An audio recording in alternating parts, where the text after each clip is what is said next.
आजमगढ़ जिले के महनाजपुर बाजार में बड़े धूमधाम से मनाई गई अंबेडकर जयंती।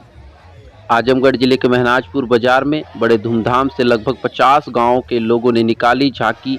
वहीं लोगों का जनसैलाब उमड़ पड़ा। वहीं मौके पर समाज सेवी मनोज कुमार वर्मा ने बताया कि आज बाबा साहेब भीमराव अंबेडकर की 133वीं जयंती पूरा विश्व बना रहा है। आज हमारा देश अगर विश्व गुरु बनना है तो बाबा साहेब के विचारों को लेकर के ही विश्व गुरु बन सकता है। वहीं आर के गौतम ने बताया कि कुछ लोग देश में संविधान खत्म करने की बात कर रहे हैं।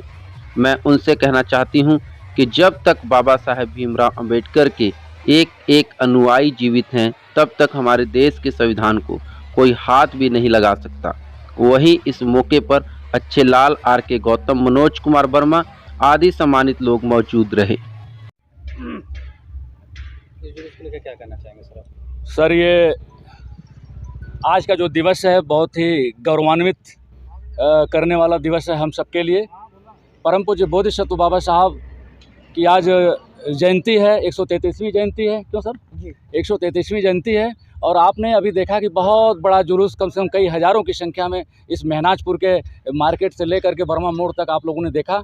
और ये जो कारवां बाबा साहब की जयंती पर है, ये प्रदर्शित करता है कि जो कभी जिस ज़माने में बाबा साहब को पढ़ने का अधिकार नहीं था, स्कूल में जाने का अधिकार नहीं था, सार्वजनिक जगहों पानी पीने का अधिकार नहीं था, इस दबे कुचले समाज को आज बाबा साहब की बदौलत IAS, PCS, डॉक्टर, इंजीनियर लोग बन रहे हैं, मुख्यमंत्री, प्रधानमंत्री, राष्ट्रपति बन रहे हैं, बड़ी बड़ी नौकरियों में आ गए हैं करोड़ों लोग।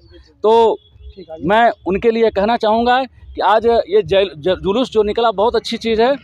और हम लोगों को बाबा साहब का भक्त न बन करके आज लोग भक्त बन रहे हैं, जय भीम के नारे खूब लगाते हैं और मंचों पे बहुत अच्छे अच्छे भाषा बोलते हैं, लेकिन अभी तक हम लोग बाबा साहब के अनुयायी नहीं बन पाए।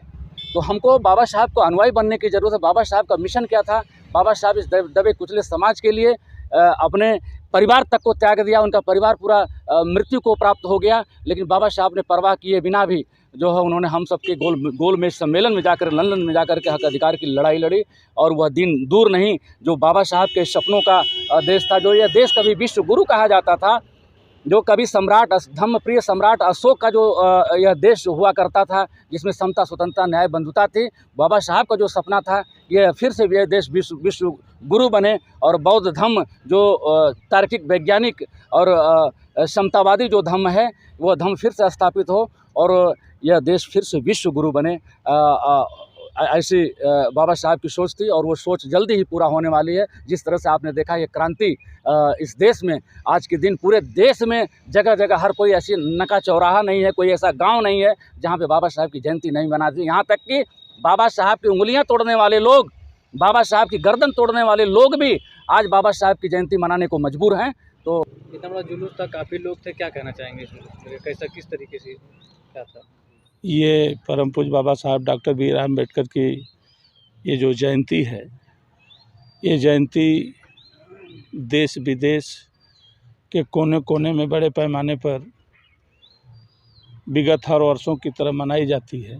और ख़ास करके आज जो ये जनमानस है, आप जो देख रहे हैं जुलूस के रूप में, ये बाबा साहेब के संविधान के बदौलत जो जागरूकता आई है और इस देश की जो शासन व्यवस्था है वो चरमरा गई है, जिसको जन जन तक बाबा साहेब के संविधान के मानने वाले, जानने वाले लोग चढ़ बढ़कर हिस्सा ले रहे हैं।